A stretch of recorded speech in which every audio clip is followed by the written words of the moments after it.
Hey, how about you, everybody? Welcome to the Auburn Live Recruiting Show.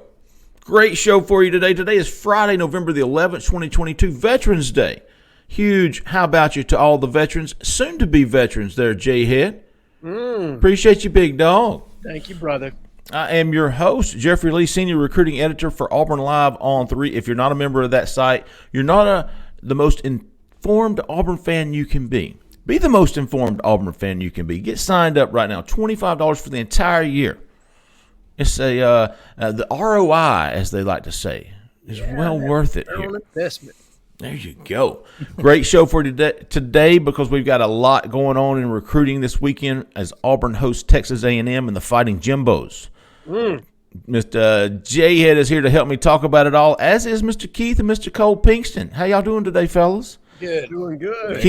Keith's got one of those. Remember the circus hats with the thing, the little spinner on the head. Hold on a second. I got a question. What branch is Jhead in? Coast Guard. United States Coast Guard, brother. Okay. I just picture your. Can you make military jokes anymore? I love the military, obviously. Of course you can. Well, okay. I just picture your interview with the recruiter like something out of the movie Stripes. You know what I mean? Just I don't know. I mean, you got fired earlier in the day for, late. That was pretty much it. I pretty much walked out of a class that I just got an F in and said, all right, I need to figure something else out. Is that really what happened? Yeah, more or less. What got you into the Coast Guard? I mean, I couldn't get out. I don't know about you guys. I couldn't get out on a boat out in the sea without tossing my lunch everywhere. And how much time are you on a boat, Jhead? It all depends on what vessel you're actually on, what the size of it is. Some of ours get underway for 6 months at a time. And now obviously you're going to pull in for port calls as far as that's concerned. Some of them you're looking at significantly smaller tours like patrol boats where you're going to go out for just several days at a time. So it's all contingent on the size. But realistically, I think anytime somebody's interested in the service, you have to figure out what aligns with your own personal principles. And being a part of something that was a life-saving organization that probably keeps its focus on home defense, that was what suited me. There are others that are more suited to the DOD branches where you're going to go out and obviously you're going to be in foreign territories and you're going to be in some of the worst places in the world. You know what I mean? And you need those people that are willing to do that just as much as you need those people that are here, whether you're a police officer, you're part of the United States Coast Guard, fire department, FEMA, whatever organization you're a part of. Each and every one of those people make sacrifices. So you just have to figure out what works best for you. So I got two quick questions, Jeffrey. I'm hijacking this so Jhead, have you been out on the water? Have there been conditions where even you, a veteran of the sea, is just like, oh my God, this is a little bit rough? And then two, do you guys ever confiscate drugs? Where do you keep it? And I'm just asking for a friend. Drug cartel money. Yes, Dramamine is a real thing, and you start taking it as soon as you get on board. As far as the confiscation or drug interdiction aspect of it, we certainly have. And no, I have not maintained any for my own personal consumption. So, what about do you rescue people like floating out? Like Jack and Rose off the Titanic out there on a bitch wouldn't move over and give him some room on the floating door. 100% search and rescue is a mission of the United States Coast Guard. That's a primary mission, along with migrant interdiction and drug interdiction. Those are probably the three biggest facets of what we do. I'm actually attached to a special unit right now where we go out and assist with natural disasters, oil spills, chemical spills, things of that nature. So we've been heavily working the situation and the response to Hurricane Ian down in Florida. That's primarily where our focus has been recently. Well, we do appreciate you, Jhead. Thank you, guys. Big weekend. Before we get to it, we also appreciate Miss Jessica Andrus with eXp Realty, man. If you're looking for a home in or around Auburn, Opelika, Lee County, she is the realtor for you. Residential investment properties. If you're selling a home, she gets it done, son. Jessica Andrus with eXp Realty. Give her a call, 334-704-4442. Already has some people reach out with Auburn connections. Y'all make sure you tell her we sent you. Mean a lot to me personally. Jessica Andrus, eXp Realty, 334-704-4442. Big weekend this weekend, fellas. And you know what? I'm excited. Yeah, it's Jimbo Fisher Hate Week. It is Jimbo Fisher Hate Week. We're not gonna be sitting in the media room like this. No, Yeah. no. Like you said on the podcast. That's how we spent the first. I keep forgetting Auburn's record, like 3 and something. 3 and 3 6. and 6. You spent the first 3 and 5 games that way. Yeah. It's like, yeah. Even the wins. Oh Yeah. man. Minus, there's magic here. But other than that, That one was pretty fun. I will admit, it was shocking. I'll put it that way. Which one? Missouri game, Oh my gosh. shockingly bad on offense for both teams as well. Oh, that was the one that was so funny. I watched it with my dad. All we did was laugh at both teams. We laughed at both teams the entire time. Yeah, it was. That's all you could do was watch and laugh. Yeah, there were so many. It was what a clown show that was. it was. Now, and I will say this, looking back, you know what I mean? Missouri's defensive coordinator and Blake Baker has really changed that defense around. I think they've limited all SEC teams they've played to 26 points or less, including Georgia. So It's not as bad now, looking back at it, as what I initially thought when I was watching it. Granted, Well, Eli just got an extension. I don't know what Jimmy Sexton did to pull that off.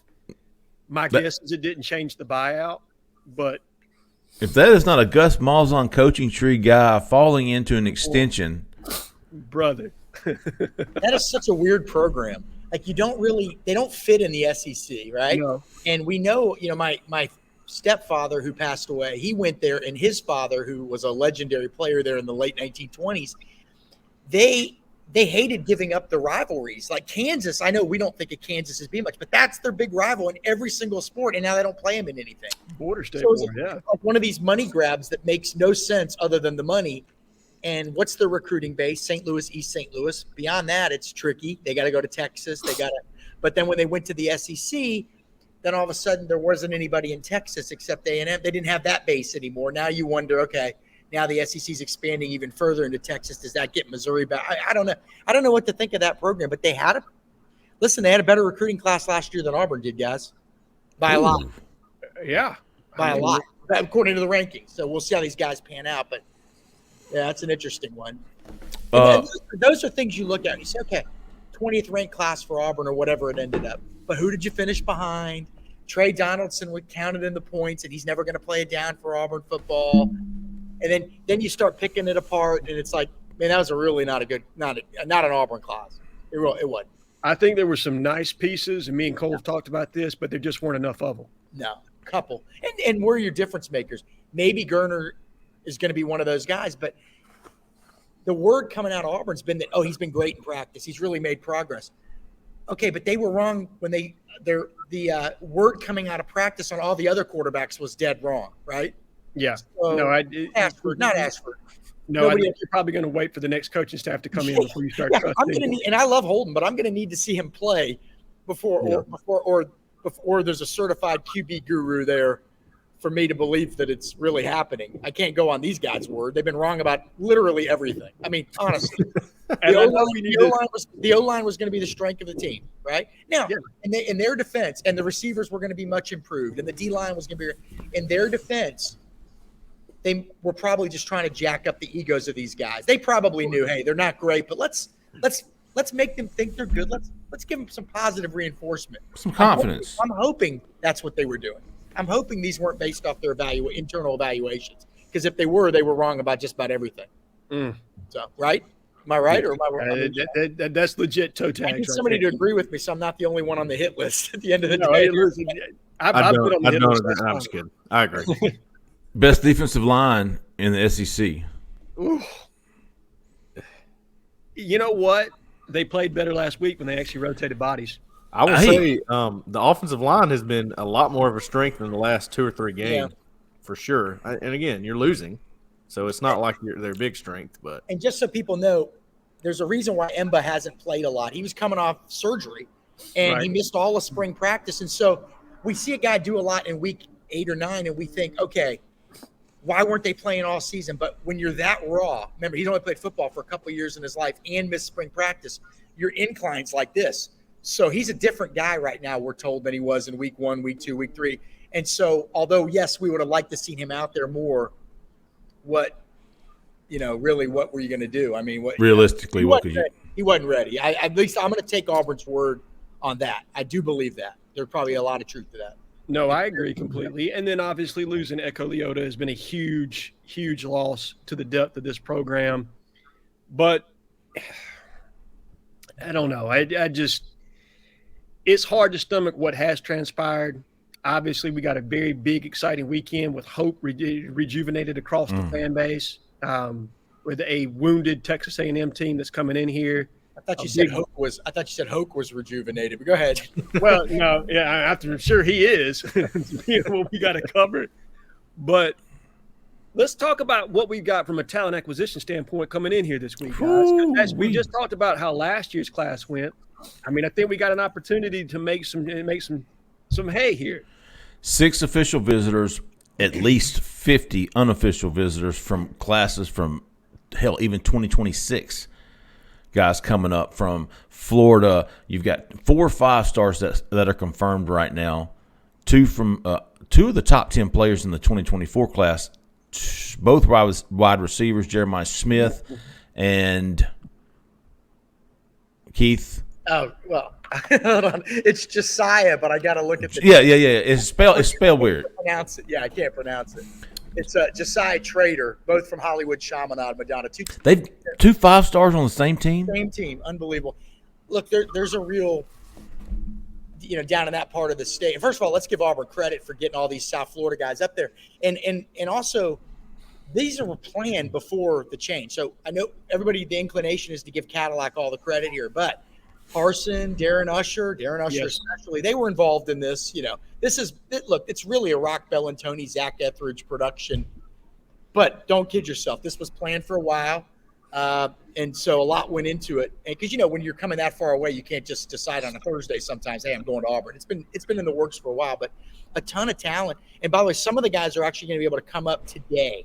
Ruben Bain and the Miami Central guys are tomorrow. They play tonight. But playoff games in Fort Lauderdale, a lot of them were canceled and postponed to Monday because of that storm that went through. So I think like Adrian Posse, well, he doesn't have a game anyway, but he's coming up today. Malachi Toney, 2026 receiver, maybe the best freshman in the state of Florida. He's coming up today. So I think there could be some guys come up today. And doesn't Auburn have a basketball game tonight? So that could, just a little bit of bonus for those guys that get to make it tonight. You know what I mean? But official visits, big ones. You've got Edwin Joseph. You've got Stanquan Clark. That's a big one. Big one, yeah. Brian Longwell, who's moved up Auburn's board at linebacker, coming in from Nashville. Then you've got DeQuavia Sori, Clay Whedon, and Lamar Seymour. Seymour, yeah. Who love his tape.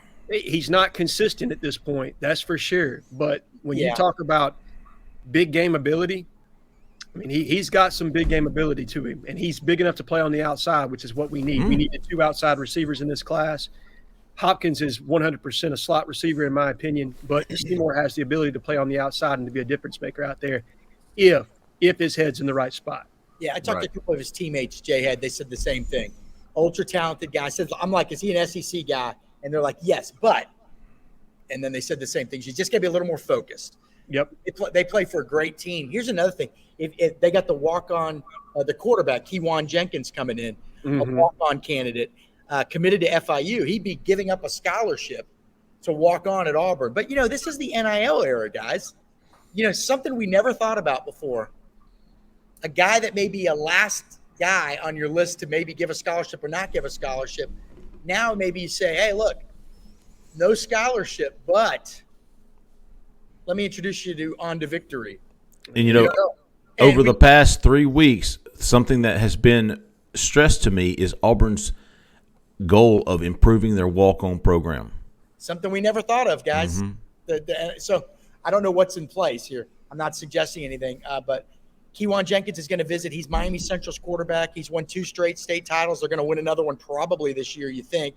40-13. He's been starting as a high school starter. Cousins with Ruben Bain, the 4-star edge.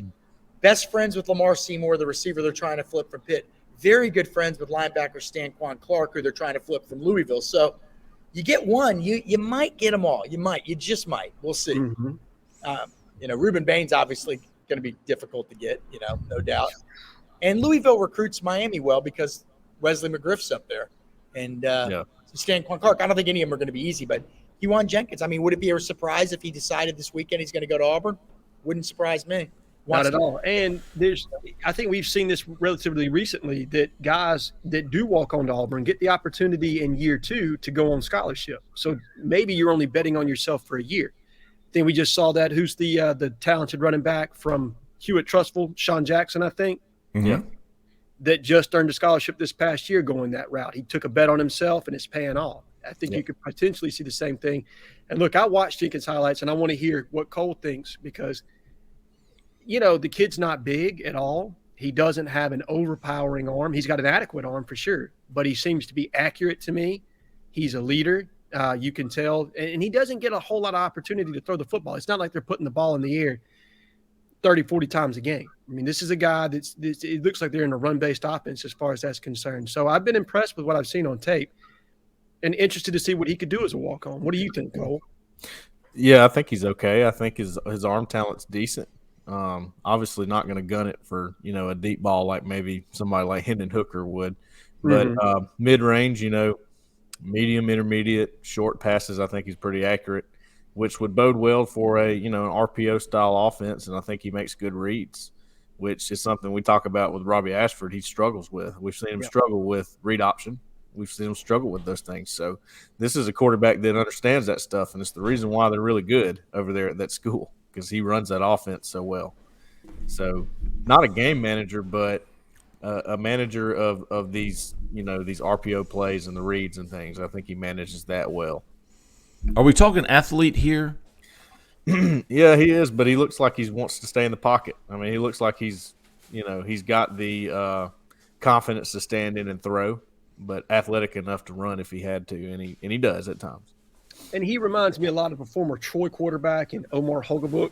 That's who he looks like to me when I see him on tape, a left-handed version of him. And Omar set all kinds of records at Troy.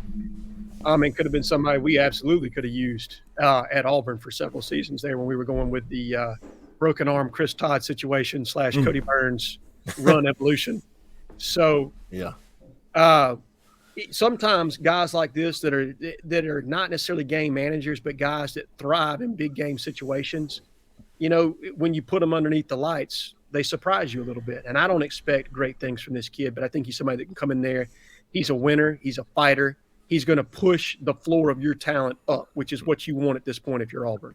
Absolutely, especially from a walk-on. Listen to these. Let me just give you a quick rundown on some of the top guys expected in from the 2023 class alone.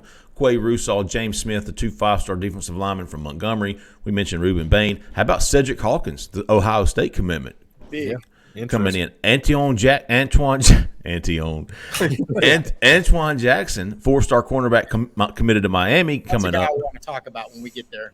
Tony Mitchell, the Alabama commitment's coming back. Darren Reed's coming back. Lewis Carter's finally coming up for a game. Terrence Love, Bo Hughley, Jelani Thurman, Joshua Horton, the Langston Hughes group. We talked about Colton Hood. Let's don't forget about him. And then two potentially underrated edge targets that Auburn has offered recently: Joseph Mapoye and Ezra Odenjor.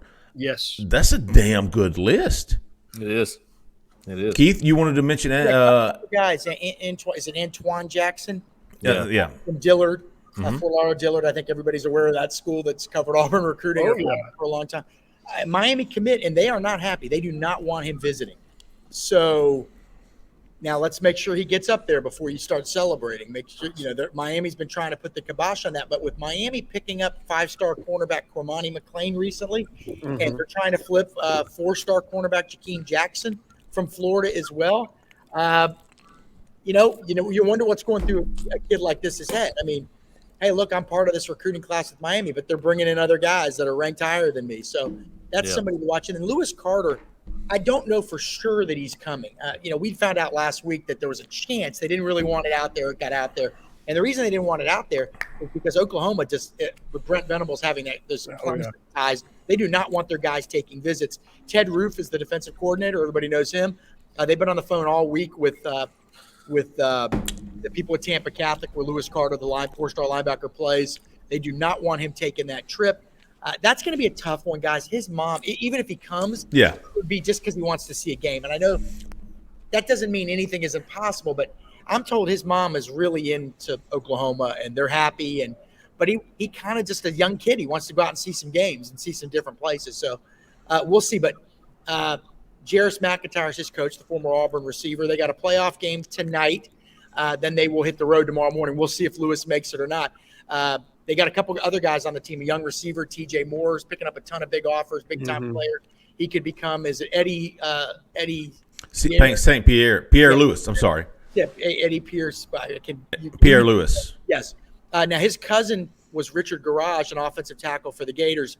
That could be – or no, excuse me, his brother. It's his brother. So Florida's the team to watch there. But you get these guys to visit, and anything's possible. So if Lewis Carter gets up there, there's no downside to that. But I wouldn't get too excited about him just yet. Right. Well, right.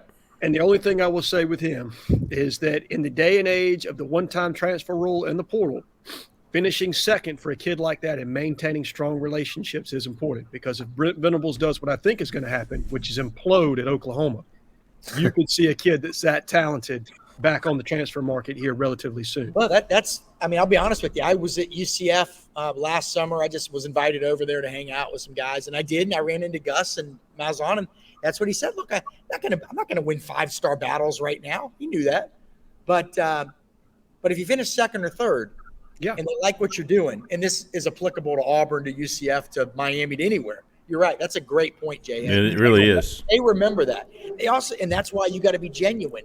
If these coaches, if they're just sending group texts and they don't get that genuine vibe, then maybe they're not going to be looking at you in that secondary. Motivational text. You don't like that morning motivational. I think it's so funny. It's like kind of one of these things. Not only motivational texts, motivational speeches. I don't know how I'm going off the subject. I hear you, big dog. Preach. Like, how many 18-year-olds? I mean, I used to cover the Army All-American Bowl. Unbelievable game. And there'd be general speaking. Amazing people. Sure. And the kids would be sleeping during the motivational speeches. They're kids, But yeah. So if one motivational speaker speaks at Tennessee, then everybody else in the SEC has to pay for that guy to come in. Oh, Otherwise, absolutely. it looks like you're falling behind. You know what I mean? Why aren't we doing that? I've never heard a kid say a motivational speech changed my life. Not once. Literally not once. With the exception of, and I will say this, when Kobe Bryant came and spoke at Alabama, I mean, I had friends that are around that said, he actually had their attention from start to finish. And you can't, I mean, it's Black Mamba. You can't blame, of course, for a kid being bought in to hearing what he has to say in his work ethic. Okay, and I take that back. Okay, Kobe Bryant, Babe Ruth. Yeah. Not some guy MJ. Done it, lived it. Yeah. Not some guy that hit 217 for the 1963 New York Mets or whatever. You know what I mean? Or made the practice squad for the Cincinnati Bengals. There you go. And he's now a motivational speaker. Oh, God. He's supposedly damn good, but I mean, what? I mean, Oh, shit. Is that somebody? Isn't it? I don't know. I thought we were thinking of, I don't know. Who knows? I was thinking of the guy. Well, whatever. I'm not going to name any names. Yeah. No. Any kind of But in that personal touch in recruiting, okay, the personal touch, and you're right, Jhead, and so a guy like Christian Robinson may get a look on the secondary market. Rock Bellatoni, Jimmy Brumbaugh, they, and then guys that are a little more. All right, I didn't get this guy. I'm moving on. Probably not gonna be able to get back in with that dude. No. Let's. To me, the name that sticks out to me, Darren Reed's coming back. Yes. huge. But I think that's for the 5th game. I think he's been to more than I have, to be honest with you. Yeah, he's been to that's number 5. I think it is. It is. I kind of put him on the spot a little bit when I interviewed him when I went to his game. I said, "Is there anything Auburn can do to flip you? I know you're there a lot." He's like, "I don't know." I said, "All right." That door's still open, obviously. Yes. That seems like it's going to be one of those, if Auburn flips them, this is just me, a gut feeling. We're not always right. It would be like a signing day deal or the night before signing day. Like just out of the blue, we forgot about this guy. And this is, I agree. LSU recruits monsters on the D line, and Yes. he's a very good player, but he's just one of a few monsters there. And at Auburn, he would be maybe the guy in the class. It's right down the road. Got to see if the new coach wants. I mean, there's so many unknown variables. Yeah, right. And we talked about this before the show. Oh my God. All this is a moot point, right? I mean, all this it's all going to depend on who the new coach is, when he's hired. Does he want these kids? Do the kids want this coach? Because if so, then there's a lot of kids that I think Auburn could pick up and end up with. If not, then it's going to depend on so many different things. Now, there are some universal truths in that you got to think that whoever the next head coach is that walks in here, they're going to want a Quay Russaw. They're going to want a James Smith. They're going to want a Ruben Bain. Like, you don't even question what the desire is on that. But when you start to get guys that are borderline 4-star, high 3-star, it turns down to an evaluation. And what does that coach see? And Cole can speak to that. Sometimes you see traits that jump off the tape to you that are like, okay, this projects really well to what we do. We think we can build off this. And other guys, you're kind of like, maybe. The Colton Hoods. If you're maybe on a kid, you don't want to take them. Like, you don't want – in this day and age where you're not capped by the 85 and you're coming into a rebuilding situation, the last thing you want to do is hamstring yourself with a kid you're not sure can or cannot play within your system. What's the kid that the JUCO kid, Derek, that was on Texas? Hunter. Derek Hunter. So Auburn seemed to move on, right? Mm-hmm. Meanwhile, he's getting offered by Texas, Florida State. Maybe Miami. It's everybody has a different taste of what they like. I'll never forget when Antonius Clayton was a 5-star down in middle South Georgia, like Crisp County, I think. Mm-hmm, he was. Dooley County. I can't remember what school. Dooley County. And he'd come after Montravius Adams. And Auburn had a coach at one of his games. And I'm like, well, Auburn's really in the thick of things. And then after that game, they quit recruiting him. They didn't like the body language on the sideline. They didn't. Mm-hmm. They got a bad vibe. I won't say who the coach was. They got a bad vibe, so they quit recruiting him. That coach, how do I put this? A different Auburn staff liked him. I don't want to give too much away. And great coordinators, different tastes. I mean, one guy loved him, one guy didn't. I don't think he ever really did anything in college. It's a crapshoot, man. He signed with Florida, didn't he? Yes, and then he transferred to Georgia Tech. Georgia Tech, yeah. He's never lived up to the billing, but they all have different tastes. It's really it's interesting. But yeah, Darren Reed, man, that's an interesting one. I do think Russaw and Smith, I have no idea what's going to happen there. I still say my gut, Jeffrey and I have talked about this. We always say we've seen this movie before, and it's them ended up arriving at class in Tuscaloosa on January 6th or whatever. Yeah. 100%. Like nothing ever happened. Especially with Bama losing some other guys in state this year. I can't see them losing everybody they wanted of the big defensive linemen, right? No, and if they do, you can expect a speech to the NCAA about unfair use of NIL. I guess if they do, that theory that's been floating around our board a little bit, or the question, it has the NIL world changed Alabama's dominance? That's kind of a question floating around right now. That would bring it home if that happened. Has it not only changed their dominance, but Nick Saban's appetite to want to stay in the current college landscape? Because I think that's the other thing that you got to start asking right now. Well, look, I don't think you're ever going to stop that guy. He's gonna adjust while he's able. I wonder at what point do you get in your life though that you're tired of adjusting? You know what I mean? Like, do you just become that crotchety old dude from Gran Torino that's, you know what I mean, that just does not want to change anymore? He told the team, what am I going to do? Go sit on the lake? I mean, all these guys looked this up. This is my life. All these guys looked up to Bear Bryant, of that coaches in that era. When Bear Bryant quit, when he finally quit, he was only like 69 years old. The guy looked like he was 100, right? Yeah. And then he died a couple months later. And I think that, and Bobby Bowden always said, if I retire, the next phase in life is death. Yeah. I think that's resonated with a lot of these guys. That's true. I think if anybody's earned the right to coach as long as they want, it was Bobby Bowden or Nick Saban or, you know what I mean? I mean, guy's a machine, and he will adjust. Yeah. That's what I just don't see him quitting because of that. Not quitting, but, leaving the game because of that. Mm-hmm. I think he'll stay in it. I think he'll keep working on it. Can he overcome it? Now, I don't know. I mean, we'll see. He'll complain about it. Yeah. He always Is this where you want does. college football to be? Is this where we Yep. want to go with it? Get a rule No, it's change out of coming. it, maybe. As I said before, he's an elite recruiter and an average good game day coach.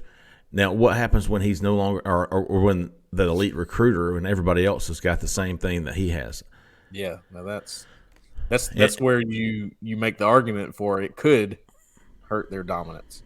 Mm-hmm. Absolutely. But unless Jimbo Fisher's the coach, and then it doesn't matter how many 5 stars you bring in. Well, I tell you what, that's exactly what could go wrong with NIL. Is played out right before our eyes this weekend.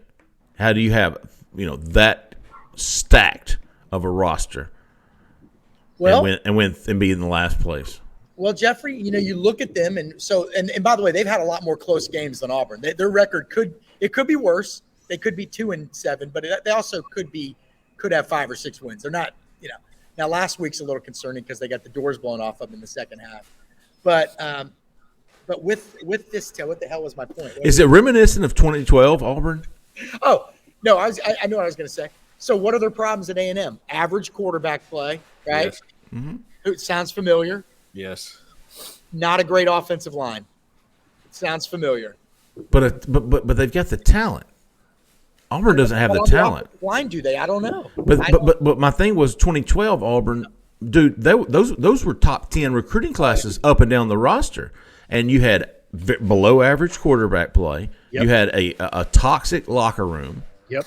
You could really stop. And same results. Below average quarterback play. There you go. That'll There do you it. That'll do it every time. With the exception of a handful of teams that they're able to get enough. Like you know what I mean? Because look, Georgia's had teams where they had literally average quarterback play, or Alabama for that matter. I mean, Greg McElroy was not a good quarterback. I don't care what he thinks, that he was better than Cam Newton going into the draft and all that. Like, whatever, GM. I think you're the best color guy in college football right now, but you were not a better quarterback. He is. He's a good color analyst. But they had supremely mediocre quarterback play for years there and still were able to thrive because of the dominance of their defense. But Texas A&M doesn't have a dominant defense, to that credit. But you're right, Jeffrey.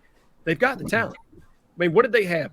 5 stars across the defensive line in this past class? Mm-hmm. And look, I know freshmen, it's hit or miss sometimes with the production you're going to get out of them. But they've been recruiting top 10 classes since Jimbo's been there. That's right. It's not like it's, he had one big class and that's been it. This is a culmination of a lot of work. And it is, like you said, it is a toxic locker room that is blowing up in their face right now. Yeah, I'm looking at their recruiting, and these are Haynes King was a highly rated quarterback. Everybody wanted him. Gus wanted him. He's so average. He's like running in slow motion out there. His But release is slow. I know that. But you think about Auburn, you miss on a few QB evaluations in a row, and you are in a bad spot. And so Gatewood, here we go again. Ashford's got some potential. But do you want to roll the dice and go into next year with just a guy that's just potential again? The 2 other guys didn't work out. Gurner, we don't know. And yet these guys didn't think that the former head coach, he didn't think they tried to sign Brock Glenn, right? But they didn't have a backup plan to that. They didn't think they absolutely needed a quarterback in this class. So they were probably thinking, well, they'll get somebody in the portal. They needed somebody in the portal and somebody at the high school level in this class because there was obviously going to be some attrition whether Harsin was fired or not. And so this is the Auburn recruiting show. I mean, what in God's name? You didn't, you know what I mean? Go on, get it, preach, baby. I like this, Keith. No, I was saying this months ago. Okay, I thought there would be a quarterback in this class. Okay, and they kept working on Brock Glenn, and they maybe tried to work on Emory Williams out of Florida and some other guys, but the J.J. Cole, the Miami commitment in Iowa State. Isn't there anybody else? I mean, you know what I mean? There's nobody else you like? You better sign somebody, guys. Every class. Now a new coach is going to come in now. If it's a Lane Kiffin or Hugh Freeze, those guys know what they're doing with quarterbacks. I guarantee you, either one of those guys has a good QB flip by February. That's my guess. And a guy in the portal or 2 in the portal. Those guys, by the way, they know what they're doing. And they're not going to keep anybody except maybe Holden. I don't know how y'all feel about Robbie. I just don't see. I think we're stuck with him for right now. I think he'd be a fantastic. He's already burned his one-time transfer. hell of a competitor, unbelievable athlete. I'd want him on my team. I didn't know that about him. I didn't know because in high school he was just a kid that looked pretty. I didn't know he was this tough. I didn't know he had this much fight. I'm not going to diminish that. But is he a guy? This is his third year in college. It's his first year at Auburn, but it's his third year in college. What is the ceiling as a QB? Right. This is what playing QB's about. You know what I mean? And I don't think it's much higher. Cole, go ahead. I don't think so either. But he's I love the kid. I'd want him on my team. I'd try to convince him to move to receiver or running back. Yes. He's a hell of an athlete. Fantastic slot receiver, utility guy, maybe even tight end at times. He's big enough to do that kind of stuff, athletic enough, fast enough. I'm sure he can make, some tough grabs if he had to. Don't you guys think he's got NFL athletic ability? I do. Hell yeah. Oh, absolutely. Yeah. He is an NFL athlete. Now, I will say this. If it is Hugh Freeze, he has had a lot of success with ultra-athletic quarterbacks. Look no further than Malik Willis, who we've all said the same things about 3 years ago. And he pulled him off the trash heap from the Auburn transfer portal and turned him into a third-round quarterback. That's true. And I'd love to see it happen with Robbie. I want that guy to succeed because you know what? The play that won me over was when he threw the pick against whoever it was at the end of the game. And LSU. he tackled the hell out of the guy. Yeah. That told me all I needed to know about him. He's a tough son of a bitch, man. He's emotional. Yeah. He's emotional. Sometimes that's a bad thing for him. But, like on that play where he put half of Jordan Harris, the field in that guy's face mask after he intercepted it. That's good stuff. And that could translate to another position, I think. At quarterback, you got to be careful about being emotional. I mean, you look at all the guys who have been really good in the past, Joe Burrow, Bryce Young, Nick Marshall. They don't change their facial expression. Very grounded. They look the same no matter what's going on, right? And that's a really good quality in a quarterback. You can't be too emotional. Yeah. You have to be able to hone it in. They say that about pitchers too, right? So when I was in college, Jeffrey, you'll appreciate this. At the University of Florida, I took a class called Coaching Baseball. Okay. I had a real strict That was a great class. Magna cum laude, here I come. Love that class. Whatever, Jeff. I don't want to. A guy that used to sit next to me in class every day, Brian Gay, he's been on the PGA Tour for 30 years. And every day that kid would be sleeping in class, coaching baseball. He couldn't get through. Okay, it was too demanding. But anyway, the head coach taught the class, a guy named Joe Arnold, and he had been a pitcher at Arizona State. And he said, he goes, you want your pitcher to be the dumbest guys on your team. Dumbest in the sense that you want them to forget that home run they just gave up within 4 seconds. Okay. And one of my roommates in college ended up being a first-round pick and pitched in the majors. And to this day, I kid him. I go, well, your coach even said you're the dumbest son of a bitch on the team. Okay. He said it. But a quarterback, they got to have a high football IQ, but that ability to forget things immediately. And get yelled at like crazy on the sideline and regroup fast. You've seen Robbie go over there and smash his helmet and get pissed off and throws it. That's you got to forget that by the time you get to the sideline. He's a competitor. What's next? He's a competitor. Hey, it's funny, Justin Fields, what Auburn did last week with Robbie, having him run the ball and run and all those running. Isn't that what the Bears are doing with Justin Fields? They sunk $100 million into this guy and they can't complete a pass. Yeah, he's screwing me up with Darnell Mooney. You know what I mean? So yeah. I can't even play Darnell Mooney because of Justin Fields. No, but and I will say this. Go ahead, Cole. I cut you off, man. On that baseball class, Keith, I took the same one. Lou Thornton was my coach. He played for the Mets, New York Mets. Teacher. He was my teacher in the class. And literally probably 10 of the guys in that – Professor? Professor. Okay. Professor. This was at AUM, Auburn Montgomery. And took that class. About 10 of the guys in that class I'm still pretty close with. What's funny is they were all education, physical education. Now they're all Alabama high school coaches. So – built the relationships from that one class, and I've used those a lot. Talking to recruits, got a couple of them down there in Andalusia with Jamarian Burnett. I mean, oh wow, it's crazy. Well, I mean, I'm dominating everything today. I'm sorry. I'm so you're a dominating force today, Keith. I haven't been able to sleep, so I've got all this extra. The line came out as Keith minus 21.5. What you can't see behind me, there's a table full of cocaine. Okay. So when I was in college, another class I took, this is a good story, I think. It was golf.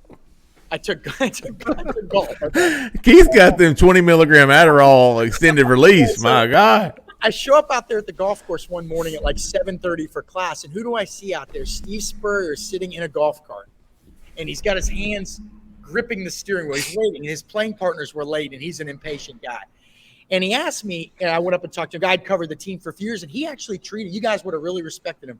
Brian Harson probably didn't know any of our names. Steve Spurrier knew the names of the student reporters and would say, hey, Keith, I read your column today, and would talk about it. And so I always respected that. But he said, hey, so Keith, what any football players in that class? Because he looked out there, and I go, well, Willie Jackson, the great receiver. He ended up being, I think, Florida's all-time leading receiver, who I grew up with. I go, well, Willie's in the class. And Spurrier looked around and goes, I don't see him. Where's he at? I go, well, what am I going to say? I go, I think he's running late. And Spurrier goes, what else is new? Okay. And then he said, yeah, I took that class when I was in college too. So, I mean, great minds think alike. I think he said once he had like a 2.0 GPA in college. Can you imagine how much little work football players did in the 1960s? No oversight, no compliance departments, no social media. Yeah, man. Did they even go to class, or was it just like Ogre and Stan Gable from Adams College and Revenge of the Nerds? And probably made more then than they do now with the NIL. Yeah, probably 100%. Tax free. Yeah, under the table. Hey, did y'all know we had some recruits to talk about? We do. All right, I think we've hit some of the bigger ones, man. The Langston Hughes guys coming back: Darren Reed, Tony Mitchell, Antoine Jackson, Ruben Baines, Cedric Hawkins, Colton Hood. I think is a big one. The two edges are big in the 2024 class. I'm not there yet, but I'll read you some of the bigger names, man. Miles Graham's coming back, big time Florida commitment linebacker. Yeah. Zaquan Patterson's coming up from Chaminade Madonna. I think that's how you say it. Then we talked about the two 5-stars. 2024 JoJo Stone is coming up from Langston Hughes. He's another Langston Hughes guy committed to LSU, or at least that's what I've got him down for. Eddie Pierre Lewis, Jaden Lewis, Cole, that's your boy from Anniston, 4-star DB. I tell you what, the one guy I'm going to be keeping an eye on, and I think it's a big one, I want to see if Jeremiah Cobb shows up. He's not on the list yet, but I really do. I'd be surprised if he doesn't attend, because he's going to be there for Cadillac, no doubt about it.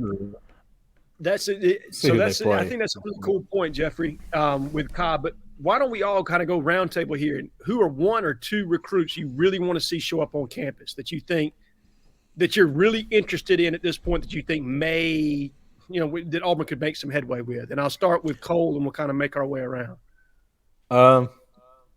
My initial thought is not like one of your big 5-star guys, and it's a guy that's on his OV this weekend, is Edwin Joseph. Okay. Because I did talk to him after – what was the game? He was at a game. I don't remember. But I talked to him, and he was like, oh, yeah, I'm coming back for an OV. Was it LSU? Yeah, maybe. It was a night game. It was a night game. That was those South Florida guys came up. Yeah. That was a really – believe it or not, that LSU game really won some guys over. Hell yeah, it did.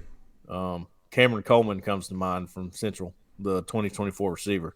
But Edwin Joseph, I mean, he said he's coming back. Here he is. He's back for his official visit. I think that he's a pretty good corner, pretty solid player. And at this point, you're trying to add so many guys to your roster. If you got chances at solid players like that, I think that is very important. So, to me, he's an important guy this weekend. Keith? Yeah, sorry, the weather's taking a turn for the worse outside here. I'll give you two. Edwin Joseph, by the way, I think the concern is FSU and Louisville are sort of entrenched in pretty good with him. I don't know if Miami is or not, but Louisville, again, Fred McGriff, Wesley McGriff, the crime dog coach, in with him pretty good. So Auburn's got some work to do, I think, there. But to me, it's Jeremiah Cobb, number one by far. And then two, Cedric Hawkins, the Ohio State DB commit, who – Jeffrey and I and Cole, I think Jhead, I'm not sure. I wasn't doing the show with you guys back then. We all thought that he might flip like in August, September. And he was saying all the right things publicly, but then privately there was concern over whether Ohio State, one, was even going to keep him in the class, and then two, where he'd go. So, that might be Jhead's mic. Let me hit my mute here. Keith is. Oh, no, it's Keith. He's got the wind. He's He's under a bungalow there, and it's what in the world, dude? Only in Florida. Keith, Lord have mercy.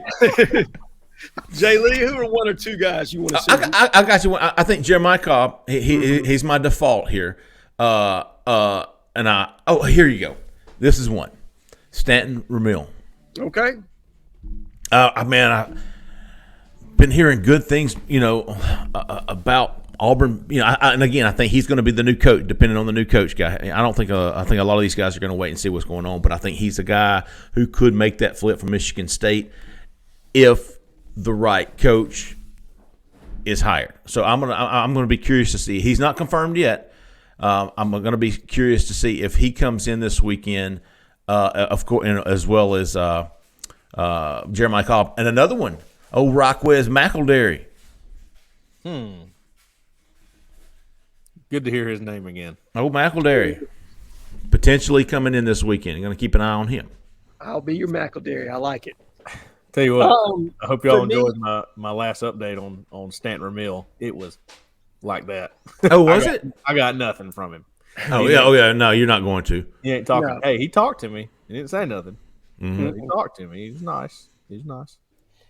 I will give you my two, and both of them are senior sleepers that I've really liked their tape and guys that I think could land in this class, contingent on who the next head coach is. But it's Brian Longwell. Hell yeah. Love me some Longwell. I love that kid. He will come downhill and hit you. And Jhead, I was going through his film yesterday, and I'm going, okay, I got to find something to critique here. Right. I had trouble because the kid can play. They love him. It's probably level of competition. If you're going to knock the kid, it's who he's playing against in Tennessee right now. Sure. But I love his instincts. I love his athleticism. He's at Lipscomb, right? Yeah. Didn't they beat Thompson in the first game? They're loaded, and they got a bunch of kids coming this weekend. Not only Longwell's coming for an OV, but they got a bunch of kids, a bunch of other kids. But I would take him tomorrow. Jay, is that Trent Dilfer? Is that his school? It is. They had that. Who was the QB prospect up there last year? We took a long look at. I can't remember the kid's name. Shit, I'm blank. He was an Elite 11 kid. I cannot remember where he landed, but anyway. And then Ezra Odinger. I like him as an edge. To me, he's more of a project than Longwell at linebacker, but he's a guy that's got Echo Leota type ability, in my opinion. I think he's an effort guy completely with some good length, good size, good initial quickness, but a guy that, because you don't know where you stand, you're in the middle of a coaching search, you don't know where you stand with your premier edge players. He's a guy that I think has the traits to potentially be a starter in the SEC. I think he's the kind of guy that could project to that. So Odinger and Longwell for me, those are the two. I'm interested to see what they say coming off their visit. I like that. I have the same answer for Longwell that I did for Joseph. When you're in this position with Auburn and you're trying to scrape by with what your situation is, what you got, a guy like Longwell, a guy like Edwin Joseph, Reuben Bain, these guys that are actually really talented can really help your roster. If you got a shot with them, you got to go all out. Yeah, you got to, because you don't want to get stuck with some of these late evals and scraping the bottom of the barrel for those guys. I mean, no offense to them, but it's just not the best way to go. And if you can, appropriate that, go for these guys. Go everything you got and get them. It's huge that they're going to be there this week. Yeah, with the change to the transfer portal now, with you being stuck with a kid after he transfers until, he goes to the NFL, exhausts his eligibility, whatever. I mean, if he just quits, you're completely screwed. So you can't just bank on the transfer portal being able to fix everything. You've got to have a healthy, balanced class of high school, JUCO, and portal guys. You can't just lock into any one facet. And being realistic, maybe some of that ship has sailed. So that's kind of my point I'm making. You got to make sure you get some talent in. You got to, because you can get players in, but it may not help you.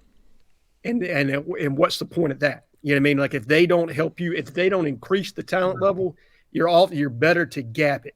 You know what I mean? At that point, and wait to the next class. Right. By the way, Montgomery Catholic does play in Jacksonville, Alabama. Okay. That's where they play, Jacksonville High School. Home of the Gamecocks. So he'll have a late night that night regardless, but it is a night game. So if we're talking about him. I would be shocked if he's not there, if for no other reason than for Cadillac. Those two sure. He'll be there. First time game for Cadillac. Hey, Jhead, real quick, I want to get your pick for the game. Everybody else's end line is Auburn -1.5, over under 48.5. I am going Auburn 24, A&M 21. Cadillac gets the victory. Zach in the back's got it 24-20. So I think everybody's got about Justin had a 10-point win for Auburn. Cole's got a 7-point win. Keith's got a 1-point win. I've got a 4-point win, 3-point win, 4-point win. So everybody's kind of pretty much in the same boat. Anything else before we get to how about yous? Okay, let's do it. Anybody have how about you? Keith, let me go to you first since you're dominating today. I'm trying to dodge the rain here. I don't have any how about you? After all that? Well, well, I'll tell you what. We got a lot of veterans on our site. Absolutely. And it is Veterans Day. And to me, I always say this, and I mean it, every day should be Veterans Day, right? So absolutely. Thanks to all of them. We really do appreciate it. And words would never, you can't say enough. It's hollow because it doesn't even approach what they really mean to us. You know what I mean? Right on. Well said. Definitely a dominating. I got 3. Oh, Cole. Let me start with my boy Kemosabe. Hey. Yeah. Then we're gonna roll into North GA Tiger.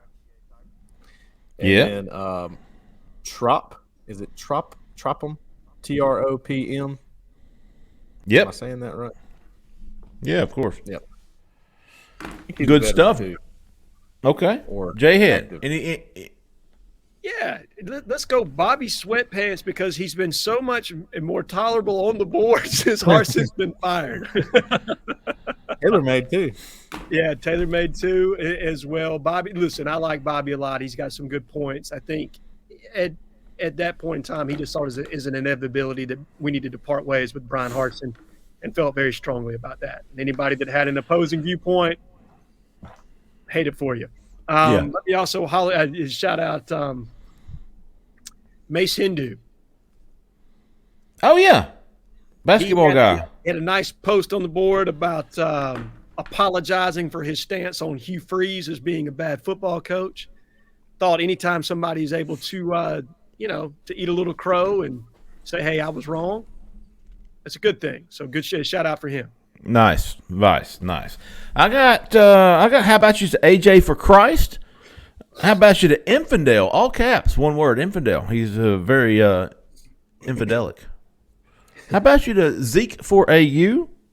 How about you Honda Tiger? How about you show me them TDs?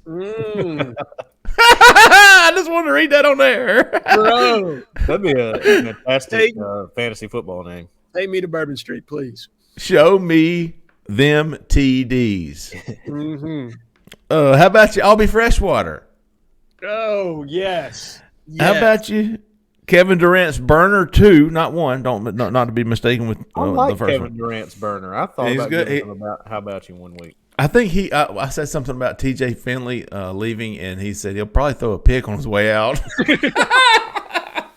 That's awful, but it's funny. Oh boy, Yes, that's like he was so frustrated he went through his helmet on the ground. Unfortunately, it was intercepted. Finally, how about you to the Mississippi State kicker Oh, yeah. for kicking 3 straight 42-yard field goals there before the half? Yeah. That's impressive. Hey, you ready for the name? I got Yes. it. Massimo Biscardi. Am I right on that? Or is it Yes, Maximo? you are. Hey, all right. Dude, that was clutch, man. McElderry. That's Listen, right. and Caddy was icing him too. It wasn't like No, it you was know, good. King- It was a good strategy, and you did it right. You're right, though, Jeffrey. He needs a how about you for that. And you know what? That's a sick feeling, I imagine, for a coach to go down there and ice the kid, and you're hoping, oh, please hit it, because if you miss it, then it was a bad call on my part. Right? So you saw Cadillac, time out. Okay, good. Okay, good. I Time have out. a question for y'all regarding that kid, that kicker. Serious question, because I've watched it several times, and I hate to bring it up, but Keith on the podcast yesterday called it onside kick, and I think it was. Was it an actual onside kick, or did he just try to squib it and it just hit Sean Jackson right in the face. He tried to squib it and he watermeloned it and ended up, hitting Sean Jackson right in the shoulder pad, man. I mean, that was not intentional at all. It couldn't have been. That's when you walk off and go, yeah, we called that, that was definitely designed. That's like if I'm the kicker right corner in soccer from midfield or something. I mean, that is if I'm million. Yeah, if I'm Mike Leach, I go, yeah, we practiced that all week. Yeah. That was the longest yard. That was Brucey got in to kick from the longest yard, and he squibbed it. You know what I mean? That was exactly what happened on that. Right. All right, folks. Good show. Great show. Keith, jump in here. You okay? Did he just quote something from the longest yard remake? Yes. Got to. Remake. It's Brucey Not time. the original? You went to the remake? I had to. Man, I don't know. I also posted one of my favorite movie scenes from a sports movie is from the remake. I posted that on the board a little while ago. I'm surprised you didn't call me out on that. Oh, God, man. I got to get you guys into some 1970s. These young guys, these whippersnappers, Keith. Yeah. Listen. Burt Reynolds fans, Keith. He would obviously disown me for saying that, but love the remake. I'm sure Cole thinks Adam Sandler is one of the great actors of our time. No, I don't. Of his generation. I don't. I think he's the greatest. Noted. Hey! I'm just messing with him. He is man. pretty awesome. Bobby Boucher, all-time great character, huh? Favorite movie of all time. Seriously. I could see that. Hey, fantastic show, fellas. We're going to come back Sunday night, do it again with the call-in show, 6:30 Central Time on Auburn Live's YouTube page. If you're on that site now, please like and subscribe. And go to Detlef Shrimp Golf School down there in Florida. Detlef Shrimp. Who is it? What about the Peace Sanchez Tennis Academy? How about? Yes. What's your boy's name? The Detlef Shrimp Golf. Rick Smith Golf Center. Once again, that's RICK Golf Performance Center. Not Rick Smith's. You're thinking of Rick Smith's. Hey, I like Detlef, man. I like that. Hey, you got that Florida name, Shrimp. I think it's not shrimp, is it? I think he was from Germany, but whatever. Yeah, whatever. Same difference. Yeah. Close enough. Oh, my goodness. We're going to do it again, folks. Hey, if you're on that YouTube page, like and subscribe. Hit those notifications so that you get notified every time we upload videos, which we do all week long. Free content, great content. At least we like to think so. And again, if you're in the Auburn Opelika area, looking for a house, residential, investment property, give Jessica Andrews a call. Jessica Andrews, eXp Realty, 334-704-4442. Appreciate her sponsoring the show. And we'll be back Sunday night. Y'all look for us. We're looking for a big call-in show, looking for a great day on Saturday, great game, great crowd. We're going to have blowout recruiting coverage. We're going to have, hopefully, I am hoping for an Auburn win. Yeah. I'm hoping that they carry Cadillac into the tunnel on their shoulders there, Keith. Listen, like I said, if they don't do it, might be one of us. You want There you go. Loosen up, Jay. How about a feel-good moment for Auburn for a change? Yeah. Be great. I appreciate everybody listening. We all do. If you're not a member of Auburn Live, go get signed up. $25 until next August or something, until next year. Absolutely great investment for you, be an informed Auburn fan. Appreciate everybody once again. Jhead, for Keith, for Cole, for Zach in the back. I'm Jeffrey Lee. Man, you guys stay out of the left lane. See ya.